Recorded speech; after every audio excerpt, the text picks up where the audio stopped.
Sveiki, mielieji. Vėl pabendrausiu su jum po pertraukėlės, nes truputį buvau nušalusi, sirgau. Kažkokį virusą pasigavau, nes prasideda jau turbūt ir tie virusai, ir su jais sunkiai aš net, kad ir kokia stipri būdama, sunkiai kovoju. Juos nužudyti gana sudėtinga.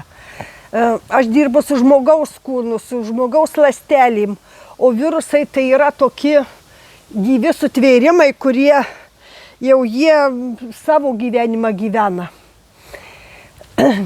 Oras gražus, džiaugiuosi dar šilumą ir laukučiu, ir savo žydinčiom, nuostabiom, pilnavidurim vėlyvėm, labai gražiom gėlytėm, pražydusiam. Ir papasakosiu jums labai trumpai vieną tokį dalyką, kad žmonės pradės depresuoti, ateina ruduo, ateina tas žmogaus ta riba, kuris išsenka. Ir tas depresinis laikas. Yra visokių būdų tvarkyti šitą problemą savo, padėti patiem. Tai vienas iš tokių labai nesudėtingų būdų patiem, žinot, ką daryti, yra sustabdyti mąstymą. Sustabdyti mąstymą yra, ir aš jau mokinusi, kad galima tiesiog galvoti du dalykus. Apie kvėpavimą, įkvepiu, iškvepiu. Galvoti tik tai, neleisti jokios minties savo į galvą, tik tai vien apie kvėpavimą. Bet dar yra kitas būdas, labai lengvas, kur, šiek tiek reikia įtampos savy.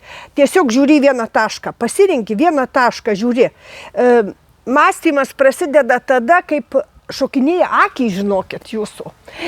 Tada įsijungia tam tikri ten refleksai smegenyse ir viską, ir tada prasideda judėjimas ir veikla visa.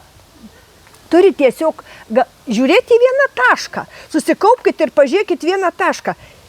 Ir pajusit, kaip jūsų smegenys negalvoja, kaip jos įsijungia.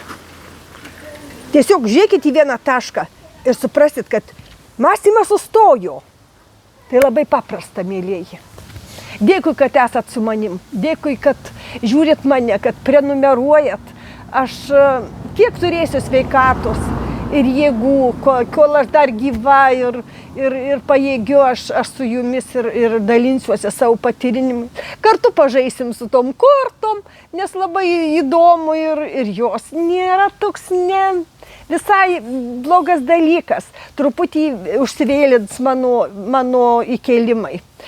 Tiesiog tikrinimas dabar, tiesiog aš jau tapau tokia truputį jau jiem daugiau reikšmingesnį, kaip 1000 pasiekiau. Ir jie labai tikrina autorinės teisės, visą kitą. Ir tiesiog užtrunka vos ne parą laiko, kol praeina mano įrašas tikrinimą ir tada tik išmetamas į eterį, mielieji. Tai va taip, kad. O dabar džiaukimės dar, kol gražu, kol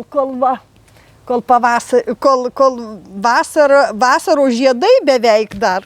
Labai gražu, tikrai. Džiaugiuosi savo gėlytim, beproto jas myliu ir jūs myliu. Linkiu būti sveikiem, stipriem ir saugot savo psichiką. Bet kur, bet kada galit. Vieną tašką pasižiūrėt ir sustoja. Išbandykit, tikrai suveiks. Patikėkit, ir jūs tą galite bet kur, bet kada, trumpam, duokit pailsėti, nors minutei, 2 savo smegenim ir tai bus didelė dovana. Jūs savo psichikai viską padovanosi didžiulę dovaną, mylėjai. Būkit sveiki ir fiziškai, ir psichiškai, ir laimingi.